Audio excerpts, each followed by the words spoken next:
A very good morning, ladies and gentlemen. I am Zishan from Group 4, and we will be talking about stray animals. So, what are strays exactly? Does anyone here have any idea as to what strays are? No. So let's know. I will be explaining it myself. Strays are known as unlicensed, unidentified, and unhoused animals are deemed a public nuisance and are subject to impoundment and are a growing problem in society for the sole reason they do not have owners.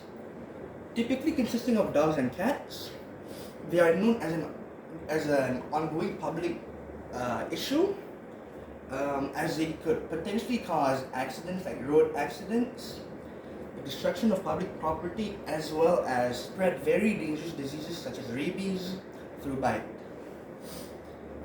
These strays are typically found in factorial areas or densely populated areas where they could find a source of food. Some notable organizations regarding strays include the PAWS Society and the SPCA, of which are both non-governmental organizations who selflessly devote themselves to rehoming and rehabilitating these pitiful animals in hopes that one day they will once again find a home that will cherish them. We, as a society, must find ways to help them. Now that's all from me. I've done my part, so I will be passing it on to my friend Ledriana, who will go a bit more in depth for the issue. Thank you very much. Hi, good morning, and my name is Ledriana binti Abdullah, and I'm going to talk about why the stray animals are a problem. Well, stray animals are a problem because stray reproduce quickly and can replace the collared dogs within a matter of months. Secondly, the new population will need to be vaccinated, otherwise they will be susceptible to rabies and consequently spread even more disease. Thirdly, the exposed garbage that the dogs feed on is still an abundant source of food and will continue sustaining the population. As we know, dogs that are out by themselves could cause accidents when it runs on the road, which may also lead to injuries to them and other people. Besides that, stray dogs always mess up places and themselves because there is no one looking after them. They can get into your garden, floor bed, shed and garage. They can tear up your lawn, especially during down periods. Stray dogs are frequently more vicious, unpredictable and rude compared to domesticated dogs.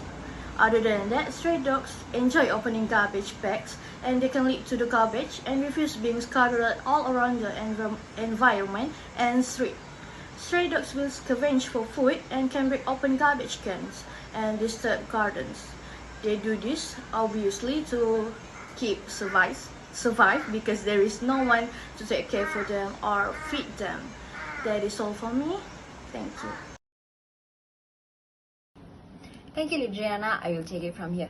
A very good morning. I am Roshni Vasan and I will be actually talking about the current issues and also the ways to reduce the population of stray. Let's talk about the current issues. Okay. A guy actually shot a dog with his bow and arrow on the 24th of September. This dog was actually resting under his car and this man chased after this dog to shoot this dog with his bow and arrow twice in the face and the dog died. SAFM, which is Persatuan Haiwan Terbiar Malaysia, stated that this dog was no harm to anyone around it. It was just resting under the car.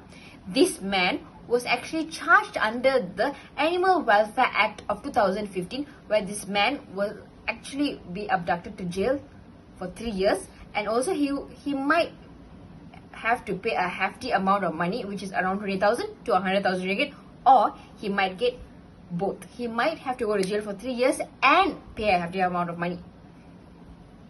Residents, please, if you're not happy with a dog coming into your residential area, do contact NGOs and not the Majlis Perbandaran, because they will actually capture your dog and they will shoot the dog within a day or two if there's no one to claim the dog. Whereas NGOs, they will capture this dog and they will bring it to the shelter. And when they bring it to the shelter, they will vaccinate this dog 3 times. They will monitor the dog for until they get their third vaccination, and then they will be out for adoption, and many of them will start adopting, and they will obviously deserve a good home. Moving on to the next question. How do we actually reduce the population? Okay. Adopt. Don't ever shop, because by adopting you are actually giving a fur baby a second chance to live a good life, because in the previous life, or maybe before getting adopted, their owners would have neglected them, would have abandoned them, because they are not able to take care of them, or they would have been abandoned, and also they would have been hit or abused. So that is why you need to give them a second chance to live a better life. You might get me wrong. Well, I know there are a lot of them who do support buying a dog, like, a good breed dog, like huskies, German shepherds, dogs like that. But you have to know this secret, where a lot of people are not telling you. Puppy mills and puppy farms. What are puppy mills and puppy farms? This is where good breeds breed, and these people who are and breeders, they actually breed these dogs not to, they actually breed these dogs, so that they can earn profit, because by breeding a dog or by selling this dog, they earn about 2,000 to 3,000 ringgit minimum. For just like a husky, yes, they can earn a lot of money through that. So please adopt. Don't shop, because when you shop, these puppies, these dogs are forced to breed, and when they are forced to breed several times, they will get traumatized, emotionally abused, and also they will be traumatized for the rest of their lives. And you also might get me wrong.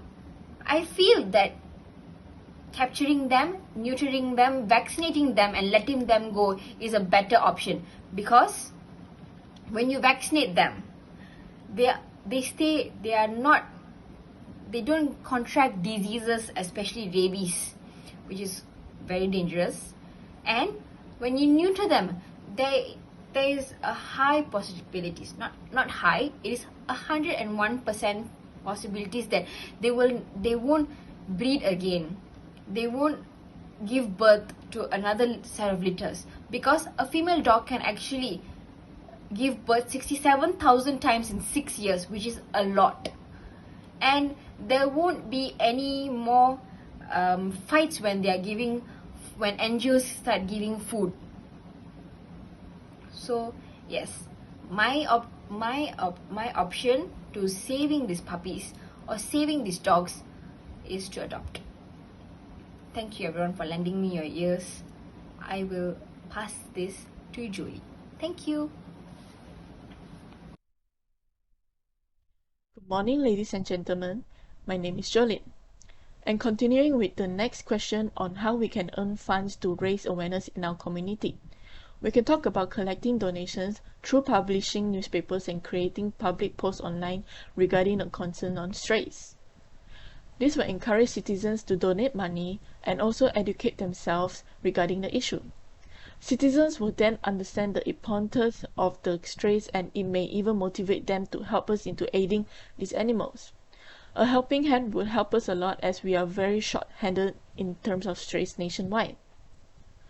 Another solution is making a small charity with the intention of donating the funds for the awareness purposes. We can hold a charity to promote our campaign, Protect the Strays, and also to raise funds. This way, it is a very sufficient way, as we are promoting and collecting funds for our campaign. This will not only help to raise funds, but the citizens will be able to take time to visit our charity and educate themselves about strays. Hi everyone, I'm Krishalini Nathan from FLW. Today I'm going to speak about strays animals. I'm going to explain the conclusion and my opinion also in this case. While the strays certainly don't have the luxury of a cozy life that our pets fortunately have been blessed with, the performer is still adaptable to human, and they too respond to human empathy. Surely, a little empathy and respect for another species can reduce a lot of conflict and make the world a happier place. So let's try and make Mother Earth a peaceful place for all creatures, big and small, with shared thoughts of kinds. Helping animals in need is one of the most rewarding things you can do. Even the smallest things can have significant effect and life of animals in the shelter. If you are not able to volunteer or foster, you can still help. You make a huge impact when you donate to save animals. The funds will be used to buy supplies like food and medicine and to improve the shelter's facility. Remember, every little bit counts. Thank you.